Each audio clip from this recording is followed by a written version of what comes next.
Hello po sa inyong lahat. Magandang hapon. Ako po ito si Regis Kim Official. Itong topic po natin dito sa video ito ay patungkol po, no? At gusto ko lang din po na maglinaw, hindi para mag-explain sa mga accusations po. Unang-una ni Lola Marilyn Chang. Hindi ako nakapanood ng live mo, pero kahapon pa, isang araw pa na may mga nag-message sa akin na about po doon sa live mo, na yung mga screenshot, lalo sa title na patungkol sa pagbibigti, sa akusasyon na traidor, na ako daw ay ang dahilan ng hiwalayan ng Rochelle. At minura niyo pa po ako. Ma'am, unang-una hindi po kita gaanong kilala, Lola Marilyn Chang. At alam po ng lahat na hindi po ako nasasangkot sa mga issue, no, na mga kung ano pa man na mga issue. Alam nyo rin po na hindi po ako pumapatol. Ito pong video ito ay ginawa ko po hindi para magpaawa o para kumuha ng simpatsya sa ibang tao. Ito po ay paglilinaw dahil hindi na rin po ako kumbaga hindi po makontento yung isip ko kaka-overthink dahil sa ganon na mga akusasyon na pinagbabanggit po ninyo. At isa pa doon yung patungkol sa kulam na pinapakulam ko kamo, or may bala kong kulamin si Ruel.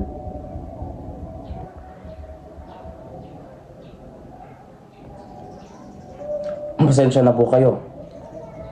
Labis po akong humingi ng pasensya sa inyo, Lola Marilyn Chang, dahil wala po kayong alam sa mga akusasyon at mga nababanggit nyo.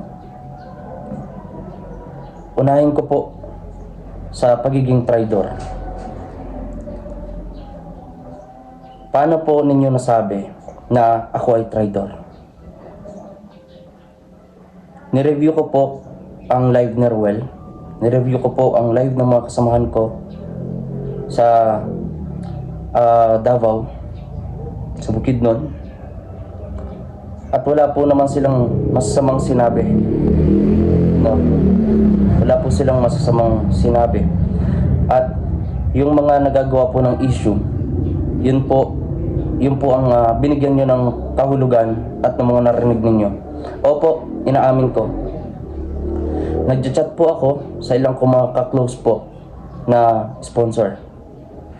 Alam niyo po yung reason na gusto ko makabalik sa charity kahit magkano man lang po. Ganon. Hindi po ako namimilit. Kung magbibigay po sila, kahit pa yan 500, kahit pa 1,000, labas ko po pinasasalamatan at appreciated ko po yun. Hindi po ako nambubudol. Hindi po ako nagnanakaw. Ngayon po, paano nyo po nasasabi na ako po ay traidor? Ganito po yon. In-explain na po ni Ruel noon, or nila Ninong Alex, na hindi po ako makakabalik ng Bukidnon sa kadahilanan po na about sa katutubo na pinagsisihan ko po at nagkamali po ako noon. Naghingi po ako ng public apology dito sa social media about sa nabanggit ko noon sa katutubo. At yun po yung reason kung bakit hindi po ako makabalik sa Bukidnon. Hindi po dahil nagkameron po kami ng mga issue or what. At wala pong katotohanan na ako po ang rason ng paghiwalay ni Ruel at ni Rachel. Ngayon po, kung loyalty po ang pag-uusapan, ikaw po ang tatanungin ko, Lola Marilyn Chang. Gaano ka po ka-loyal kay Ruel?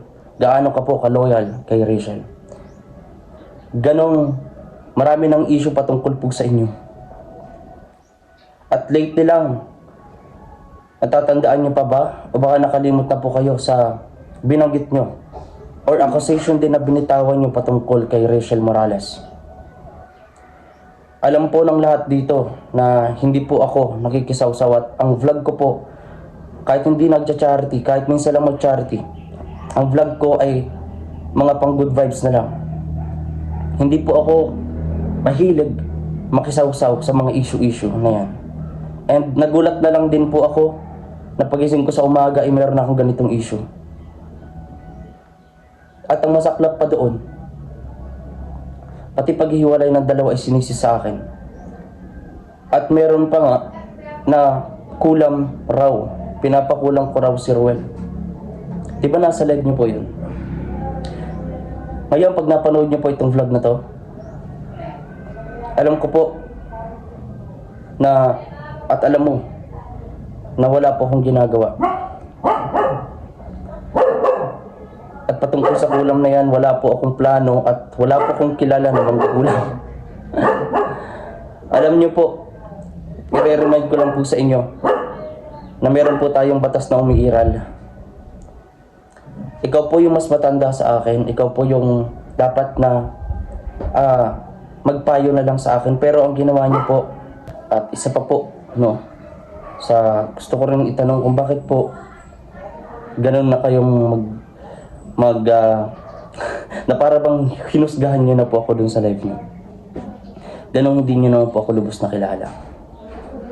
And maging kayo rin naman po ay hindi ko rin po kayo masyadong kilala.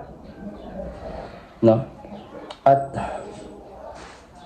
kung ano man po ang nangyari sa Rochelle, ay wala po akong kinalaman doon. Pero yung sabihan niyo po ako na traidor, na magagamit, na demonyo, hindi naman po ata tama yun. At ibinanggit niyo pa po yung patungkol sa nagawa ko na pagbibigti. Sobra-sobra na pong foul yung ginawa niyo, ma'am. Sobra-sobra na po yun, ma'am. Wala po kayong karapatan, Lola Marilyn Chang, na ganunin ako about sa pagbibigti. Wala po kayong alam, ma'am, kung ano yung hirap na pinagdaanan ko, kung ano yung utak na sumagi sa isip ko noon. Sarami ng problema. At pinagsisihan ko yon. Pero wala po kayong karapatan, Lola Marilyn Chang, na iganon-ganonin ako, na ipaalala sa akin mga yan. Salamat din ako noon. Siyempre kay Ruel, kay Rachel, dahil, di ba, wala man sila nung oras na yon. Dahil papunta sila ng Okada kasama si Tita Elise. Pero naramdaman ko yung concern nila sa akin. At siyempre pasalamat ako kay Ninong Val Santos Matubang, kay Kuya Rab. Tumawag din sa akin noon at pumunta pa nga si Kuya Val sa ospital. Lola Marilyn Chang, kung concern ka po sa amin, kausapin niyo po kami. Hindi po yung dadaan niyo po sa social media. Ginaganto niyo po ako dahil kahit naman sabihin ko sa inyo yung mga foul ninyo at mga batas po na na-violate nyo, no? Pwede ko po kayong kasuhan ng cybercrime. Pero hindi ko po yung magagawa, alam niyo yun. Dahil wala na po akong sapat na pera para laban yun. Tsaka ma'am, wala rin po akong plano na kasuhan ka, Lola Marilyn Chang. Ang gusto ko lang po dito sa vlog na to, sa video na to, explain sa inyo na walang katotohanan. Okay po kaming lahat nila Ruel. Ang nagpapasira po, ang gustong sirain kaming lahat, ay mga fake supporter. Yung mga andali-daling maniwala sa mga naririnig o nasasabi-sabi. Patungkol sa may message ako sa sponsor. Yung po ay nagbabakasakali po ako. Alam po nila yan. Nagbabakasakali ako. Pag nabigyan po, di pasalamat. Pag hindi, pasalamat pa rin po. Magkano po ba yung sinasabi niyong nabudol ko? 100,000? 50,000? Milyon? Pag nabigyan po ba ako ng chinachat ko, ng halimbawa, 3,000, 2,000, ma'am, wala na po kayo doon kasi nagtiwala po sa akin yun at yun po ay binigay sa akin, ma'am.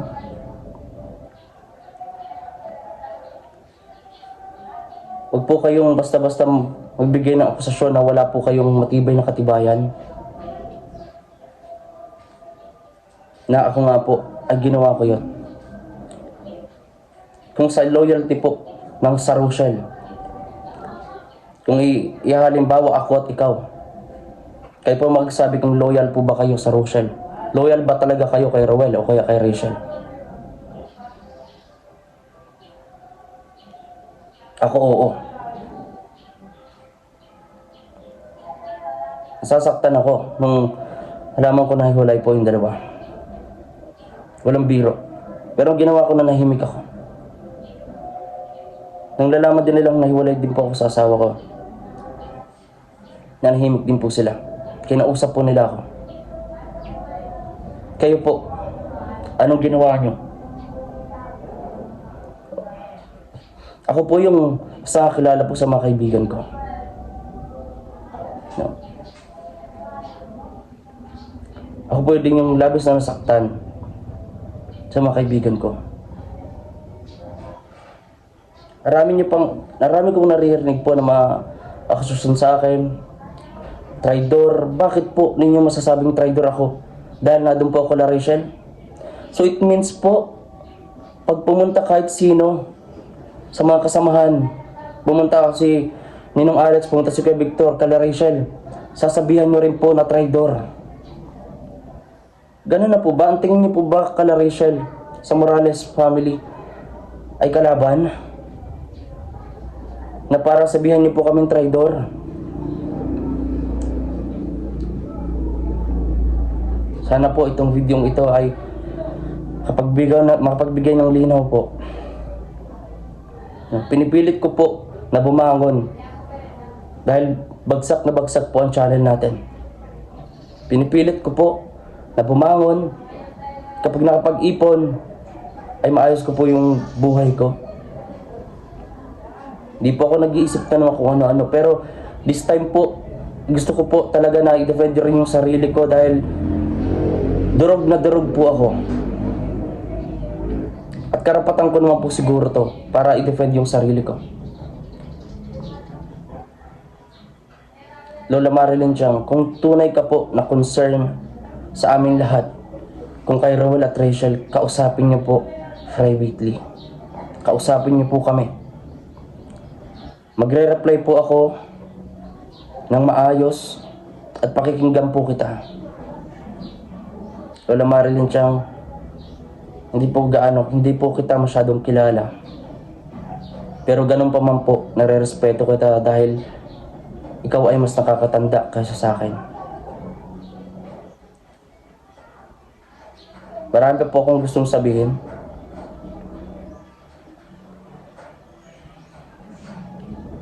Pero ganun pa man po, magsuportahan na lang po tayong lahat. Hindi po, porque hindi ako nakasama ng Nerwal doon, itrinaidor ko na po silang lahat. Hindi po ako makabalik doon dahil nga po sa issue ng makatutubo na nagawa ko nung nakaraan, na pinablik apology ko. Ako po ay naggawa ng video na to para i-defend yung sarili ko. Hindi para pagtakpan yung mga bagay na alam ko naman sa sarili ko na totoo, which is yung pagchat-chat ko sa mga sponsor. Pero hindi po ako ng budol. Hindi po ako ng apak ng tao. At hindi po ako naninipsip para lang makuha ko ang mga gusto ko. Tunay po ang pagkakaibigan ko. Tunay po ang pakikipagkaibigan ko kay Rowel at kay Rachel. Sana po Ma'am Marilyn Chang, Lola Marilyn Chang, ay maunawaan po ninyo ito. At hindi para pang isipan nyo na pang insulto. Wala pa akong inapakang tao at alam nyo pong lahat na hindi pa ako nakikisaw-saw sa mga issue na ito.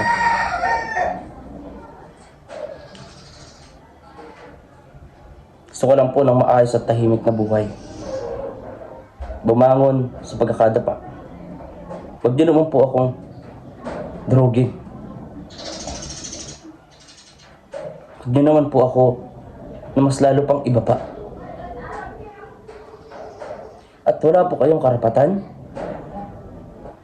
para ipaalala yung pagbibigti ko na nagawa. Yung mga akusasyon ninyo, traidor, demonyo, ma'am, Lola Marilyn Chang, nire-respeto po kita kahit ganyan yung ginagawa mo o yung sinabi nyo. Marami man ang babash sa akin, pero wala kayong maririnig. Ito na yung video. Ito na yung huling video na maririnig po ninyo na patungkol dito. Pagkatapos nun, random vlogs ulit tayo. Sa mga nag-chat, sa mga chinat ko, pasensya na po kayo. Hindi na po yun mauulit. At wala na rin po kayo maririnig patungkol sa akin. Hindi na po ako mag-chat sa inyo.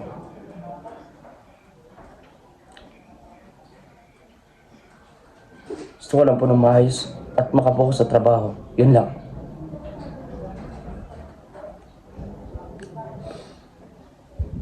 Hindi po ako, ulitin ko, hindi po ako ang dahilan o nakasira sa Rochelle.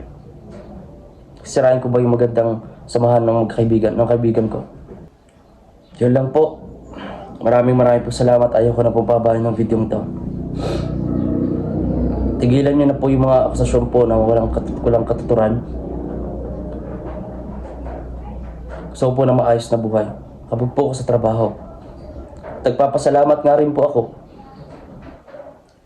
sa family Matubang, sa family Morales, dahil tunay at tapat na pakikitungo yung binibigyan nila sa akin. Hindi po ako traidor at hindi po rin ako demonyo, Lola Marilyn Chang. Sana po maunawaan po ninyo.